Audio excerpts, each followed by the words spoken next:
Boa noite, irmãos. A paz de Cristo a todos vocês. Sejam bem-vindos a mais uma reunião deste domingo. E hoje a aula vai ser um pouco diferente. Nós vamos fazer como se fosse aqui um bate-papo. Eu tenho aqui algumas perguntas para fazer ao professor Paulo. E na medida que vocês também tiverem dúvidas, vocês podem levantar a mão, podem fazer suas perguntas. O tema da aula de hoje é sobre a volta de Cristo. Um tema muito bom, pouco abordado, deveríamos estar falando muito mais, mas hoje é uma oportunidade para que a gente tire nossas dúvidas a respeito desse tema. O Paulo, quer falar alguma coisa? Boa noite a todos, né? Sinto a vontade de participar também desse momento, desse novo formato.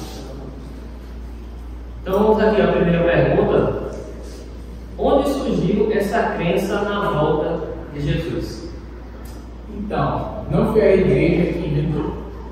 Algumas pessoas que dizem o seguinte: a igreja, em determinado momento, criou essa ideia de que Jesus ele voltaria e que ressuscitaria as pessoas, que faria tudo aquilo que a igreja acabou crendo depois de muitos e muitos anos de desenvolvimento histórico. Mas, na verdade, a igreja aprendeu essa crença na volta de Jesus a partir do próprio Jesus mesmo.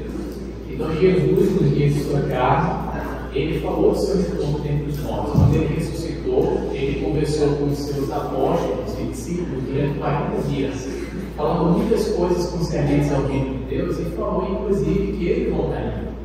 Então, Jesus foi quem lançou esse fundamento doutrinário. Lembra daqueles anjos que apareceram para a gente da ascensão de Jesus? Quando Jesus retorna ao Pai, ele vai subindo aos céus, está escrito em Atos capítulo 1.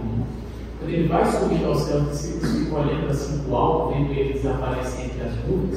E aí 2 varões de branco aparecem diante dos discípulos e dizem o seguinte: por que vocês estão olhando para cima com essa cara? Esse mesmo Jesus que vocês estão vendo subir, ele voltará do mesmo jeito que vocês estão vendo. Então, esses anjos também contribuíram para o fundamento dessa doutrina, e os apóstolos, inspirados e guiados pelo Espírito Santo de Deus, também escreveram sobre isso. E há vários lugares da Bíblia em que a doutrina da volta de Cristo é bem solidificada, bem fundamentada, bem apontada. Então, se trata de uma doutrina bíblica que a igreja aprendeu do próprio Jesus. Jesus subiu, a igreja passou a divulgar isso e aprendeu do próprio Cristo, sim. Mas quando é que ele vai voltar? A gente consegue determinar um tempo, um dia, uma hora, como assim? Essa é uma boa pergunta. Durante a história, alguns grupos tentaram fixar o dia do retorno de Jesus. Alguns grupos específicos disseram que Jesus volta no dia de 1844. Inclusive, no ano de 1844, muitos cristãos fervorosos começaram a orar e se preparar para aquele evento, como se ele de fato voltasse naquela data. E essa não foi a única data estabelecida. Muitos grupos religiosos já tentaram estabelecer uma data específica. Mas o próprio Jesus disse que nem ele sabe, nem os anjos do céu sabem, somente o Pai sabe o dia em que Jesus retornará dentre os mortos. Isso é algo bem claro e ensinado pelo próprio Jesus. E quem tenta estabelecer um dia para o retorno de Cristo, essa pessoa está dando de falso profeta. Certo? É o falso profeta que vai tentar ir além do que a Bíblia diz, além do que o próprio Jesus ensinou. Então, respondendo claramente essa pergunta, nós não sabemos o dia que ele voltará. Mas temos a certeza de que ele vai. Dúvidas aqui? Não? Ele volta, não sabemos quando, mas ele volta como ladrão. Sim, exatamente. Como seria que a gente poderia explicar esse fato? Porque tem pessoas que fazem as suas interpretações, algumas bem. Não. Jesus ele diz que volta como ladrão. O que ele quer dizer com essa? Ele vem como ladrão. Ele vem de repente. Um ladrão, ele não avisa nada. Certo? Então, um ladrão não manda um recado, manda uma cartinha e diz: olha, daqui a 7 dias vou arrumar a sua casa. O ladrão não manda esse tipo de aviso, ele simplesmente vem